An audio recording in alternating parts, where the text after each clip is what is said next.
Hello students, मी प्राध्यापक रमेश कोल्हे. आपली TY.BCom exam ही 13 जुलैपासून सुरू होते आणि त्याच संदर्भात मी एक लेक्चर सिरीज घेऊन आलेलो आहे. आपल्या TY.BComच्या प्रत्येक सब्जेक्टचा चॅप्टर वाईज मी या ठिकाणी MCQs आपल्यासाठी घेऊन येत आहे. त्याचबरोबर आपल्या चॅनलवरती अगोदरही काही व्हिडिओज आपण अपलोड केलेले, नक्की बघत चला. आणि या सर्व व्हिडिओ सिरीजचा तुम्हाला नक्की फायदा होईल, नक्की उपयोग होईल. त्याचबरोबर काही विद्यार्थ्यांच्या मनामध्ये शंका, एक्झाम कशी असेल किंवा कशा पद्धतीने असेल, त्यामध्ये जी कॅमेरा सिस्टीम आहे, बरेच विद्यार्थी म्हणतात की बाबा सर मुवमेंट केलं तरी या ठिकाणी कॉपी म्हटलं जातं का वगैरे वगैरे. हे जे तुमचे क्वेश्चन आहे, तुमचे जे डाऊट्स आहे, हे सर्व क्लिअर करण्यासाठी मी एक स्पेशल व्हिडिओ घेऊन येणार आहे. सो डिअर स्टुडंट्स, आजच्या व्हिडिओमध्ये आपण इन्कम टॅक्स या विषयातील टॉपिक इन्कम फ्रॉम सॅलरी याचे MCQ घेऊन आलेलं आहे. सो ज्या विद्यार्थ्यांनी अद्याप आपल्या चॅनलला सबस्क्राईब केलं नसेल त्यांनी नक्की सबस्क्राईब करा.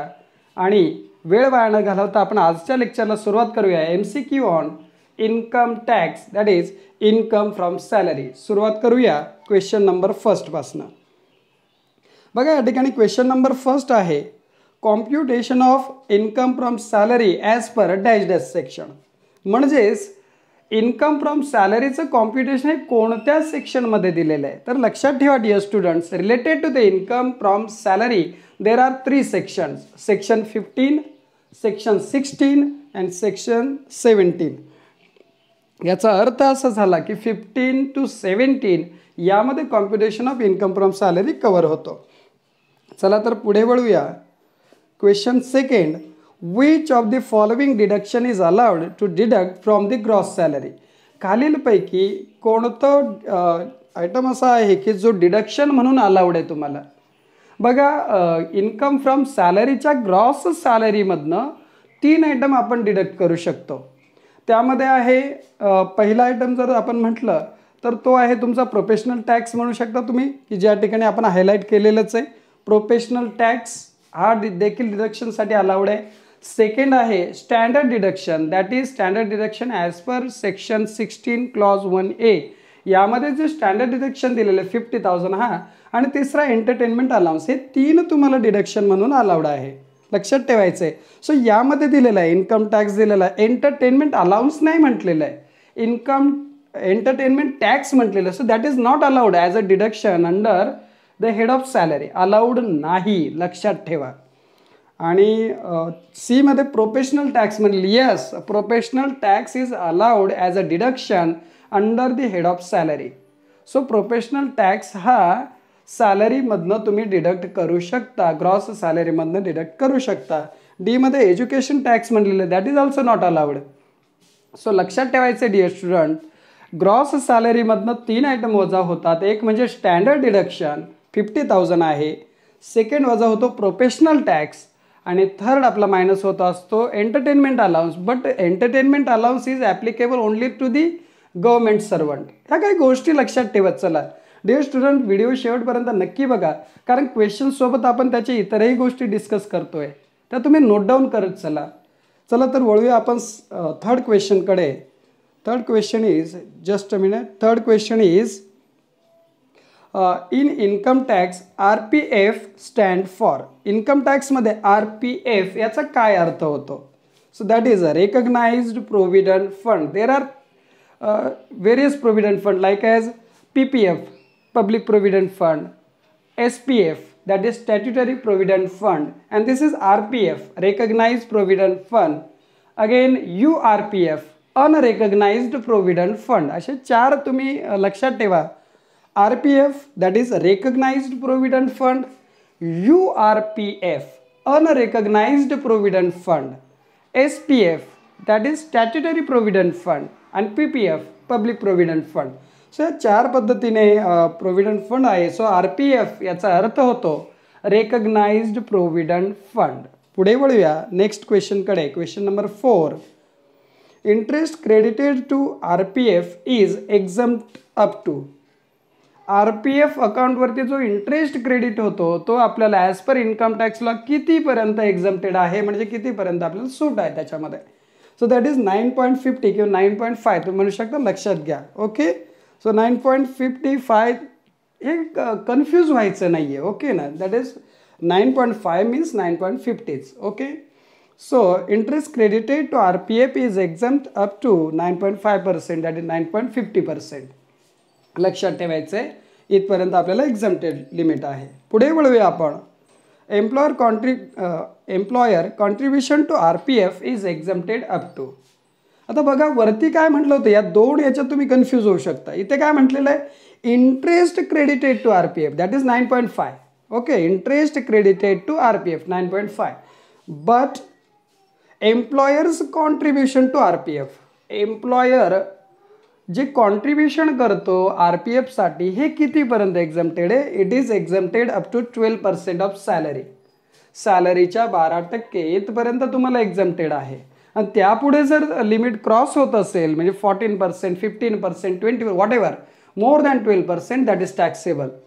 सो लक्षात ठेवायचं आहे, employer's contribution to RPF is exempted up to 12% only. 12%, 12% of salary इथपर्यंत एक्झम्प्टेड आहे. क्लिअर आहे. मग सॅलरी कशी, त्यामध्ये कमिशन येणार आहे. बघा बेसिक सॅलरी प्लस DA आणि प्लस कमिशन, ह्या तीन गोष्टींची टोटल जी असेल दॅट इज युअर सॅलरी. आणि त्याच्या 12% इथपर्यंत जर तुम्हाला कॉन्ट्रीब्युशन मिळत असेल तर दॅट इज एक्झम्प्टेड. पुढे गेलं तर जो पुढची अमाऊंट आहे त्याच्यावर तुम्हाला टॅक्स भरावा लागेल. नेक्स्ट क्वेश्चनकडे वळूया. बघा नेक्स्ट क्वेश्चन आहे, valuation of 1.8 litre that is 1800 cc capacity car is as per dash dash. बघा लक्षात ठेवा, 1.8, 1.2, 2.0 वगैरे वगैरे या पद्धतीने, याचा अर्थ झाला 1800 cc. 1.6 म्हणत असेल तर 1600 cc. या पद्धतीने ती कार कॅपॅसिटी असते. ओके, आणि या कॅपॅसिटीनुसार त्याचं व्हॅल्युएशन ठरतं. लक्षात ठेवा, इथे एक रूल आहे डिअर स्टुडंट्स, नोट डाऊन करून ठेवा रूल. इथे 1.6 लिटर मीन्स 1600 cc म्हणजेच 1600 cc हा मिड पॉईंट घेतलेला आहे. आणि 1600 cc पेक्षा जास्त कॅपॅसिटीची कार असेल तर 2400 पर मंथ या पद्धतीने कॅल्क्युलेशन होणार आहे व्हॅल्युएशन ऑफ कारचं.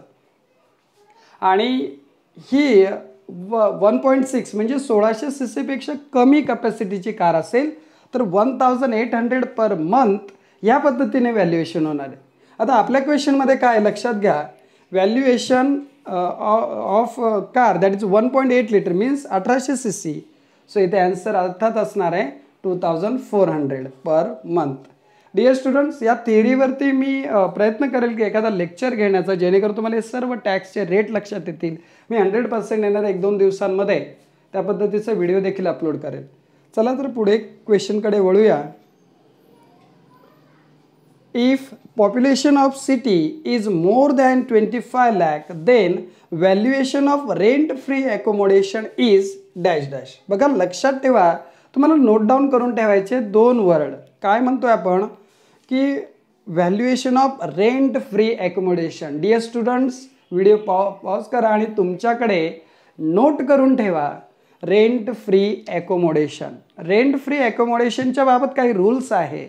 आणि रेंट फ्री ॲकोमोडेशनचा सर्वात पहिला रूल तो पॉप्युलेशनच्या रिलेटेड. तुम्ही ज्या सिटीमध्ये तुम्हाला ॲकोमोडेशन म्हणजे काय, तर तुम्ही ज्या ठिकाणी जॉब करता त्या एम्प्लॉयरने, त्या कंपनीतर्फे तुम्हाला राहायला घर दिलेलं आहे. ओके, बघा अलाउन्स नाही देत आहे, राहायला घर दिलेलं आहे, दॅट इज ॲकोमोडेशन. राहण्यासाठी तुम्हाला फ्लॅट दिला आहे किंवा एखादा हाऊस दिलेला आहे, हे झालं तुमचं ॲकोमोडेशन. आणि हे ॲकोमोडेशन ज्या सिटीमध्ये आहे त्या सिटीचं पॉप्युलेशन जर 25 लाख किंवा त्यापेक्षा जास्त असेल. डिअर स्टुडंट, नोट करून ठेवा, ज्या सिटीमध्ये असं घर दिलेलं आहे तुम्हाला राहण्यासाठी तुमच्या कंपनीने, तुमच्या एम्प्लॉयरने, त्या सिटीचं पॉप्युलेशन जर 25 लाख किंवा त्यापेक्षा जास्त असेल तर या ठिकाणी 15% 15% ऑफ सॅलरी या पद्धतीने तुम्हाला व्हॅल्युएशन करावं लागेल. व्हॅल्युएशन तुमच्या हाऊसचं, तुमचं ॲकोमोडेशनचं येईल 15% ऑफ सॅलरी. जर पॉप्युलेशन लेस दॅन 25 लाख असेल बट मोर दॅन 10 लाख असेल, बघा लक्षात घ्या, if population of cities less than 25 lakh but more than 10 lakh, म्हणजे बघा 10 लाखापेक्षा जास्त मात्र 25 लाखापेक्षा कमी, देन तुमचं जे एक्झम्पशन लिमिट आहे that is 10% of salary, 10%. Okay.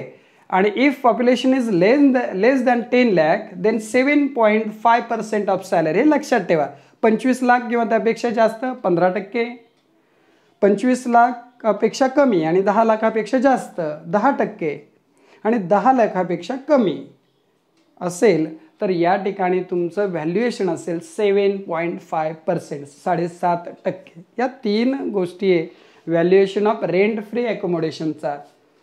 Okay. पुढे वळायचं. या ठिकाणी बघा आपल्या सिटीचं जे पॉप्युलेशन आहे मोर दॅन 25 lakh आहे आणि म्हणून आन्सर आहे 15% ऑफ सॅलरी, सॅलरीच्या 15%. पुढे जाऊया. नेक्स्ट क्वेश्चन आहे deduction from salary is allowed under section dash dash.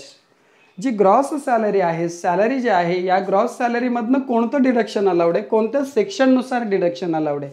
So as per section 16 of income tax act 1961 याच्या जे सेक्शन 16 आहे, सेक्शन 16 आहे, यामध्ये डिडक्शन दिलेलं आहे. आपण अगोदर डिस्कस केलं होतं काय काय, स्टँडर्ड डिडक्शन, त्याचबरोबर प्रोफेशनल टॅक्स आणि एंटरटेनमेंट अलाउन्स. या 3 गोष्टी तुम्हाला ग्रॉस सॅलरीमधनं डिडक्शन म्हणून अलाउड आहे. कोणत्या सेक्शनमध्ये असं सांगितलं आहे, सेक्शन 16, सेक्शन 16.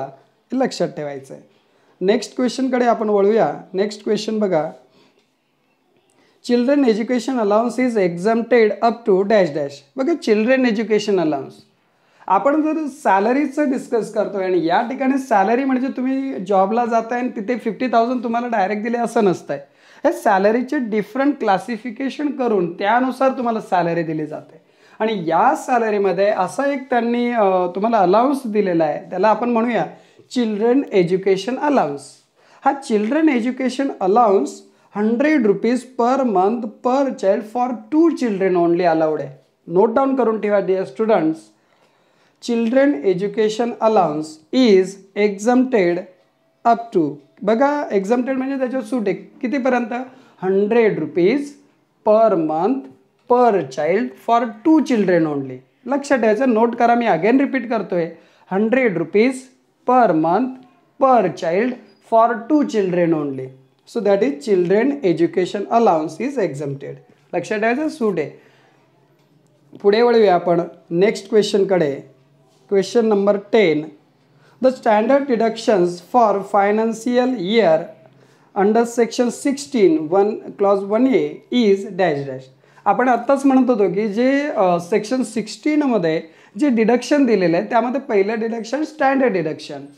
हे स्टँडर्ड डिडक्शन कितीपर्यंत अलाउड आहे आपल्याला, it is deducted up to 50,000 only. आपल्याला 50,000 रुपये as a deduction, as a standard deduction. Word लक्षात ठेवा, स्टँडर्ड डिडक्शन अंडरलाईन करून ठेवायचं आहे.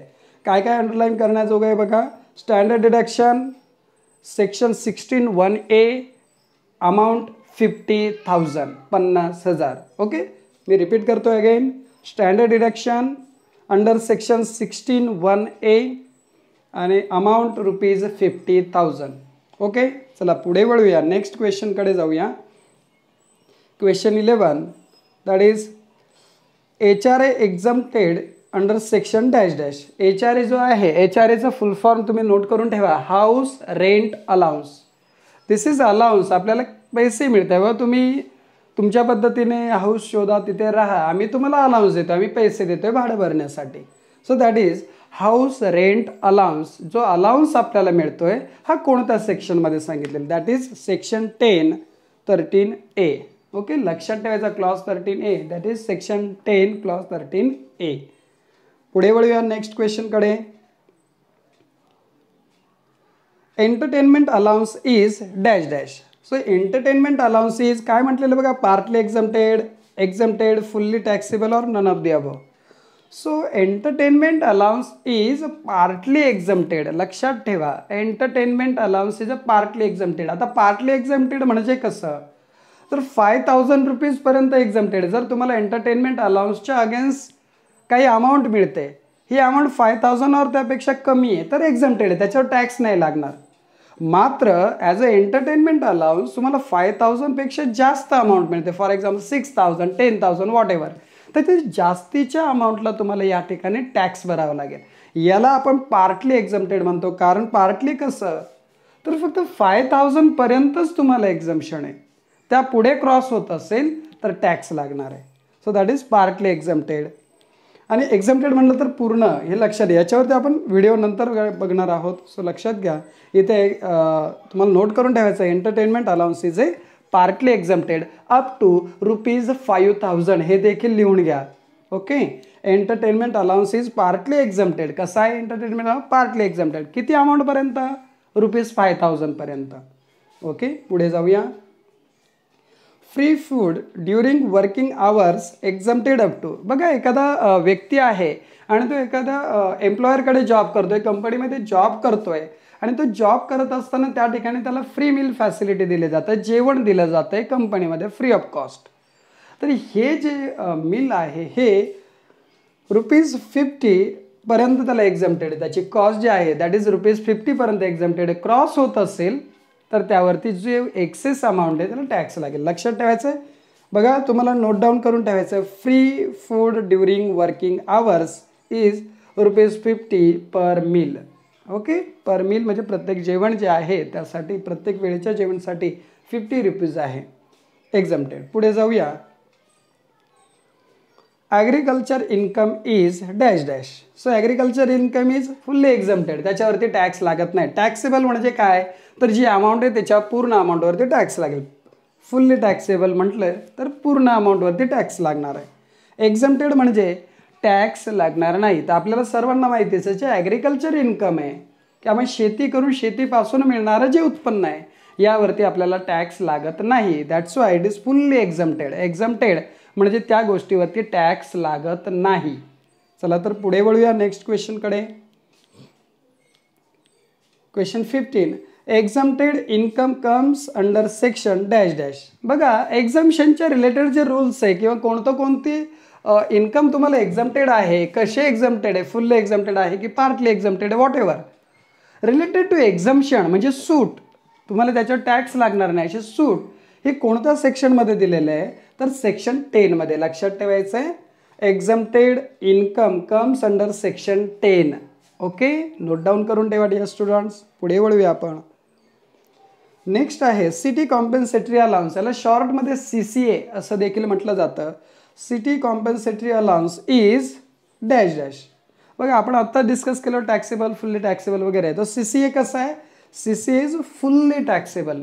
जेवढी अमाऊंट तुम्हाला as a city compensatory allowance म्हणून मिळणार आहे त्या पूर्ण अमाऊंटवरती तुम्हाला टॅक्स लागेल. 100% अमाऊंटवरती तुम्हाला जो काही रेट असेल इन्कम टॅक्सचा त्यानुसार तुम्हाला टॅक्स लागणार आहे. पुढे जाऊया. If SSC is living in his own house HRA is dash dash. बघा काय म्हणतंय, HRA that is house rent allowance exempted आहे. हा पार्टली एक्झम्प्टेड आहे. काही अंशी तुम्हाला याच्यावर सूट मिळते. मात्र लक्षात ठेवा, इफ SSC म्हणजे कोण, ज्या व्यक्तीला तो इन्कम होतो. बघा, दोघं येते, एम्प्लॉयर आणि एम्प्लॉई. एम्प्लॉयर कोण, कंपनी जे आहे त्याला एम्प्लॉयर म्हणूया आपण सोप्या भाषेत, एम्प्लॉयर कंपनी. आणि एम्प्लॉई कोण, जो त्या कंपनीमध्ये काम करतोय तो व्यक्ती. ओके, आता तो व्यक्ती म्हणजे SSC, कारण त्या व्यक्तीला सॅलरी मिळणार आहे आणि त्या सॅलरीवरती टॅक्स भरणार आहे जो व्यक्ती जॉब करतोय, काम करतोय त्या व्यक्ती. सो अशा व्यक्तीला जर त्याचं स्वतःचं घर असेल आणि HRA देखील मिळतोय, बघा बरं का, घर कोणाचं आहे, मालकीचं आहे, त्या व्यक्तीच्या, जो जॉब करतोय ज्याला सॅलरी मिळते त्या व्यक्तीच्या नावावरती घर आहे, त्याचं स्वतःचं घर आहे आणि कंपनी त्याला HRA देखील देतोय. तर या केसमध्ये HRAची फुल अमाऊंट ही फुल्ली टॅक्सेबल असेल. लक्षात घ्या. चला पुढे वळूया next क्वेश्चनकडे. With effect from assessment year 2019-20, reimbursement of medical bill is dash dash. So लक्षात ठेवा, विथ इफेक्ट फ्रॉम 1920 2019-20 या वर्षापासनं रिएम्बर्समेंट ऑफ मेडिकल बिल. आता रिएम्बर्समेंट म्हणजे काय, तर आम्ही एखादी मेडिकल फॅसिलिटी घेतली, आम्ही हॉस्पिटलमध्ये हॉस्पिटलाइज झालो होतो आणि त्या ठिकाणी जे बिल आलं ते आम्ही आमच्या पॉकेटमधनं दिलं, आमच्या खिशातनं दिलं आणि नंतर ती जी अमाऊंट होती ती आम्ही आमच्या एम्प्लॉयरपासनं, आमच्या कंपनीकडनं ती कलेक्ट केली. ओके, याला रिएम्बर्समेंट म्हणतात. बिल आपण आपल्या खिशातून भरले आणि जे बिल झालं आहे ते नंतर आपण एम्प्लॉयरला म्हणजेच कंपनीमध्ये सबमिट केलं आणि त्यांच्यापासून पैसे घेतले. That is reimbursement. सो इथे लक्षात ठेवायचं डिअर स्टुडंट्स की असेसमेंट इयर 2019-20 पूर्वी, बघा मी काय म्हणतोय, असेसमेंट इयर 2019-20 पूर्वी तुम्हाला 15,000 रुपीज एक्झम्प्टेड होते, 15,000 एक्झम्प्टेड होते. मात्र केव्हा? असेसमेंट इयर 2019-20च्या पूर्वी. आता असेसमेंट इयर 2019-20च्या नंतर फुल्ली टॅक्सेबल आहे. Reimbursement of medical bill from the assessment year 2019-20 it is fully taxable. पूर्ण अमाऊंटवरती तुम्हाला टॅक्स लागणार आहे, एक्झम्प्टेड नाही. 1920 पूर्वी 15,000 एक्झम्प्टेड होतं आणि 1920 नंतर फुल्ली टॅक्सेबल आहे, लक्षात ठेवायचं आहे. चला पुढे वळूया. Next question, servant allowance is dash dash. It is a fully taxable. Servant allowance म्हणजे तुमच्या घरामध्ये कुक आहे, वॉचमन आहे, त्या किंवा इतर काही काम करण्यासाठी तुम्हाला एम्प्लॉयरने, लक्षात घ्या, जे मोठमोठाले अधिकारी आहे जॉब करणारे कंपनीमध्ये किंवा इतर कुठल्या ठिकाणी ऑर्गनायझेशनमध्ये, या मोठमोठ्या अधिकाऱ्यांना घर त्याचबरोबर सर्वंट अशी फॅसिलिटी देते कंपनी. मग या ठिकाणी जे सर्वंट फॅसिलिटी जर भेटली असेल किंवा सर्वंट असेल तुम्हाला दिलं आणि त्याची सॅलरी एम्प्लॉयर पेड करत असेल, कंपनी पेड करत असेल, तर अशा सॅलरीवरती त्या सर्वंट अलाउन्सवरती तुम्हाला फुल्ली टॅक्सेबल आहे. तो अलाउन्स फुल्ली टॅक्सेबल आहे. मग अलाउन्स असेल किंवा परक्विजिट्स असेल तरी देखील फुल्ली टॅक्सेबल आहे, लक्षात ठेवा. पुढे वळूया. Education facility provided by employer is exempted up to. इथे फार महत्त्वाचं आहे, लक्षात ठेवायचं आहे. चिल्ड्रेन एज्युकेशन अलाउन्स या अगोदरच्या आपण क्वेश्चनमध्ये डिस्कस केलेला आहे. Children education allowance. Okay, children education allowance असा पूर्ण वर्ड नोट करून ठेवा. चिल्ड्रेन एज्युकेशन अलाउन्स असा वर्ड आला की 100 rupees per month per child आहे. Children education allowance 100 rupees per month per child for 2 children. इथे काय म्हणते, एज्युकेशन फॅसिलिटी, आम्ही ज्या ठिकाणी जॉब करतोय त्या एम्प्लॉयरची स्वतःची शाळा आहे आणि त्या एम्प्लॉयरच्या शाळेमध्ये माझे मुलं जातात, म्हणजे एज्युकेशन फॅसिलिटी जी आहे ती एम्प्लॉयरने दिलेली आहे मला. या ठिकाणी आपल्याला एक्झम्प्टेडचं लिमिट आहे 1,000 rupees per month per child. Okay, या पद्धतीने लक्षात ठेवायचं आहे. 1,000 rupees per month per child if education facility given. Facility दिलं आहे, अलाउन्स नाही दिला आहे, फॅसिलिटी दिली आहे 1,000 रुपीज. पुढे जाऊया. Gift or voucher received from employer is dash dash.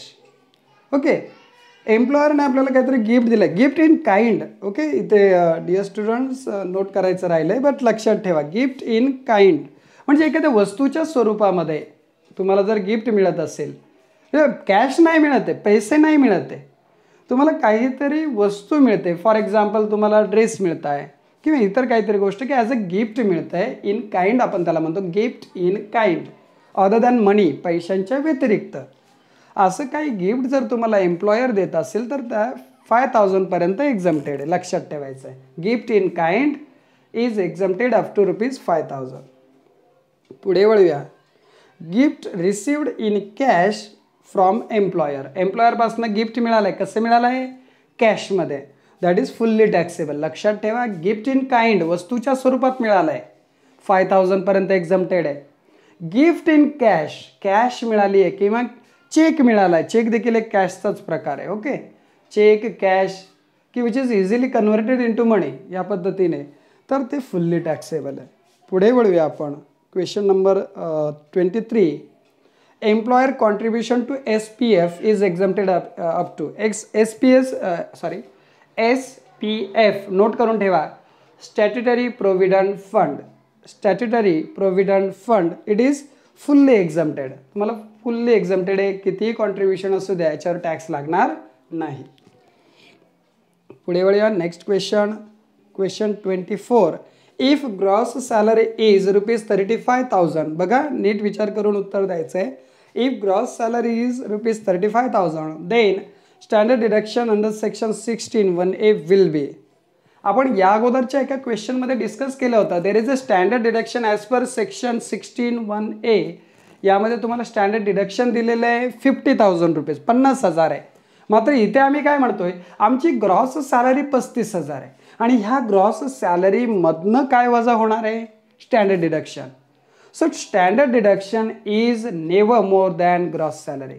हे ग्रॉस सॅलरीचे इक्वल तुम्ही घेऊ शकता. म्हणजे या केसमध्ये स्टँडर्ड डिडक्शन जरी गव्हर्नमेंटने तुम्हाला 50,000 अलाउड केलं आहे तरी देखील पूर्ण 50 नाही तर 35,000 हेच ॲप्लिकेबल असतील, कारण तुमची ग्रॉस सॅलरीच कमी आलेली आहे. लक्षात ठेवायचं आहे. ओके, चला तर पुढे जाऊया. Last question, DA is that is DNS allowance is fully taxable. DA जो आहे हा फुल्ली टॅक्सेबल आहे. Thank you students. आत्ताच्या आपण या लेक्चरमध्ये इन्कम टॅक्स यातील इन्कम फ्रॉम सॅलरी या लेसनवरती डिस्कस केलेलं आहे. तुमचे काही क्वेश्चन असतील, काही डाऊट्स असतील, तुम्ही मला नक्की व्हॉट्सअप करा किंवा खाली आपल्या कमेंट्स बॉक्समध्ये तुम्ही कमेंट करा. Thank you students. भेटूया नेक्स्ट व्हिडिओमध्ये. लाईक करा, सबस्क्राईब करा, शेअर करा. थँक्यू.